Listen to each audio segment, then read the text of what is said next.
Kasado na ang pagbuwag sa New Bilibid Prison para ikalat ang mga kulungan sa labas ng Metro Manila tulad ng Palawan, Mindoro at Davao.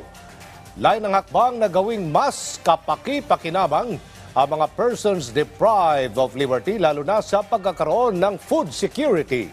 Narito ang ulat. Bubuwagin na ng Bureau of Corrections ang New Bilibid Prison at inasa ang magiging drug-free na ito sa taong 2028. Binigyan din ni Bucor Chief Gregorio Catapang na hindi praktikal pa ang pagkakaroon ng New Bilibid sa Metro Manila.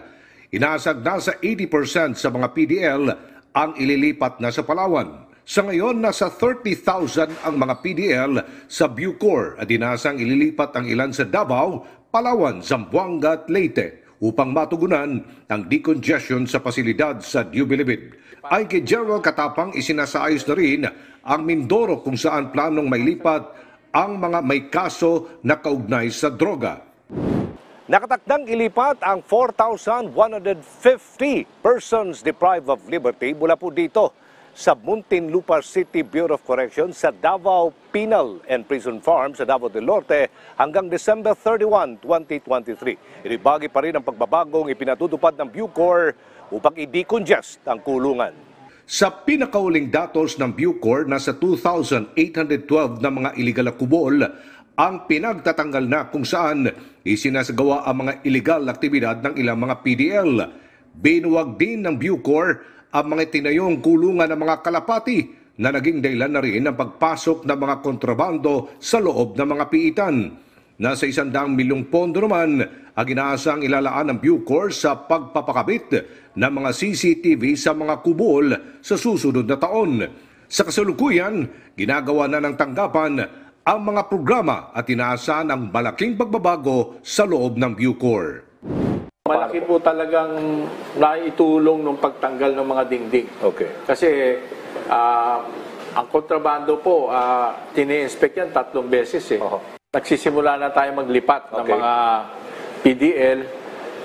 Last 2 months ago, naglipat ako ng 500 na male PDL sa Palawan. Together with 50 na CIW o Correctional Institute for Women, mga babae, nilipat ko na rin po sa Palawan. Dahil ang balak po natin, by 2028, isasara na po natin itong New Bilibid Prison dito sa Muntinlupa. Dahil hindi na po praktikal na may kulungan dito. Unang-una, mga first class subdivision na po nakapaikot dito. Sinabi rin ni General Catapang na gagamitin ang mga ekta-ektaryang lupain sa labas ng Metro Manila upang taniman ng gulay at palay na makakatulong sa pagtugon sa food security ng bansa. Binigyan din ni General Catapang na kinakailangan nang itaas ang 75 pesos na budget kada PDL. Inamin din ng Bucor Chief na kulang talaga ito para masuportahan ang mga inmates. Sabi nga namin, itaas nyo ang sweldo, ang subsistence, 100. Ang sabi naman ng DBM, pag itinaas namin yung subsistence ng PDL ng Bucor, itataas din namin ang subsistence ng PDL ng BGMP. Sige, kung ayaw nyong dagdagan yung pagkain ng mga PDL, bigyan nyo na lang kami pampagawa.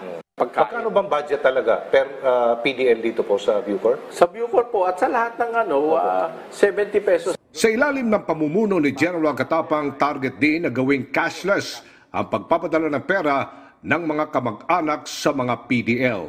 Aljo Bendijo para sa Bayan.